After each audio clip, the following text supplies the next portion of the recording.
ได้รับคำท่ากับมานั่งคิดเปิดในเวลา7 มื้อโอ้สริสิตอนเสาร์อยู่มองไรตอนเที่ยงอยู่มองไรตอนค่ำจะอยู่มองไรคิดนักเปิดในเวลาประมาณ7 มื้อ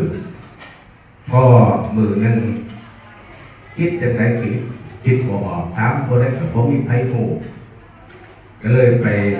นอนคิดอยู่ใต้ต้นไม้นอนใต้ต้นไม้พอดีต้นไม้นั่นก็มีนกพิราบ2 ตัวอยู่บนกกไม้สมัยแต่ก่อนเนี่ยเพิ่นฟังภาษาตะกอสมัยแต่ก่อนทีนี้เพิ่นก็นกพิราบเพิ่นก็ถามผัวเมียเพิ่นว่าเมียก็ถามผัวว่าเป็นยังมื้อนี้คือจะบ่ออกไปหากินหายากนะครับไปเมียก็ว่าโอ้บ่ต้องไปดอกมื้อนี้มื้อเฮาก็มีอาหารโปรดแล้วนะพวกก็เลยสงสัยถามเมียว่าเป็นหยังที่จะว่ามีอาหารโปรดเอาเพิ่นก็ทำอันนี้เพิ่นได้รับคำท้าว่าตอนเช้าเสด็จอยู่หม้องไหนตอนบ่ายก็เสด็จอยู่หม้องไหนตอนค่ำก็เสด็จอยู่หม้องไหนปฏิจจเมียก็ถักบอกผัวบอกว่าเอ้าแล้วตอนเช้านั้นอยู่หม้องไหนก็เสด็จเมียก็บอกว่าตอนเช้าเนี่ยก็เสด็จอยู่ที่นาอยู่นาเอาแล้วตอนเที่ยงเนี่ยตอนเที่ยงก็เสด็จอยู่ที่อกนาอกเอาแล้วตอนทำเนี่ยตอนทำก็เสด็จอยู่ที่เท้าดูว่าอยู่ที่ตีนเนี่ยก็บอกผัวก็โอ้เป็นจังซี่เล่าเหมือนกัน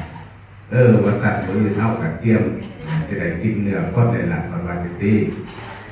ก็นี่พอดีไปนอนอยู่ใต้ต้นไม้คือว่าเลยก็เลยได้ยินว่าล็อกผัวเมียเนี่ยคุยกันจังซี่ก็เลยว่า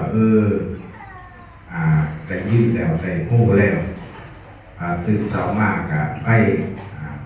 รับคำท้าเพิ่นกระถามผู้มีอันนี้เพิ่นกระถามว่าตอนเช้าเสด็จอยู่หม้องไหนเพิ่นก็ตอบว่าเสด็จอยู่ที่นาแล้วก็เที่ยงเนี่ยตอนเที่ยงเสด็จอยู่หม้องไหนก็บอกว่าอยู่หม้องอกแล้วก็ทำเลยเสด็จอยู่หม้องไหนก็ทำกับเสด็จอยู่ที่เท้าหรือว่าที่ตีนในที่สุดก็เลยตอบถือนั่นแหละคือความเป็นมาของมนุษย์เฮาที่นี่คำว่าเสด็จอยู่ที่นาตอนเช้าทุกคนตื่นมาก็ต้องล้างนาเป็นบ่นักใหญ่บ่มีไผบ่ต้องล้างนานี่คือตอนเช้าเฮาล้างนาเพื่อเป็นสิริเป็นมงคลแล้วตอนเที่ยงเนี่ยคือจะว่าเสด็จอยู่หน้าอกเพราะว่าตอนเที่ยงตอนเป็นเที่ยงอากาศมันร้อนส่วนมากผู้ชายหรือว่าอันนี้ก็มักเอาหน้ามาพกในหน้าอกให้มันเย็นให้มันเย็นอะไรอาบน้ำใช่ไหมแต่ว่าในพกแถวหน้าอกคือจะมันเย็นมันช่วงเป็นจังครับที่นี่ก็ทำเป็นยังคือจากว่าเสด็จอยู่ที่เท้าหรือว่าอยู่ที่ตีนเพราะว่ามัดมือมัดเล่นถึงแม้ว่าเขาอาบน้ำตอนเย็นเร็วกระซ่าก่อนที่เขานอนเอาให้เข้าในหลังตีนหลังเท้าเพราะแม่เราเขาอาบน้ำเร็วตั้งแต่6 โมงอาบตั้งแต่6 โมงพ่อ3 ทุ่มเขานอนจะเหยียบกี่เป็ดกี่ไก่มองใดก็ไปนอนเลยกับมันจะสกปรกที่นอนเป็นต่างเพราะฉะนั้นเขาจะว่าก่อนนอนให้เขาล้างตีนล้างเท้าให้สะอาดไปขอไปนอนเพราะฉะนั้นนี่คือประวัติย่อๆที่อาตมาได้เว้า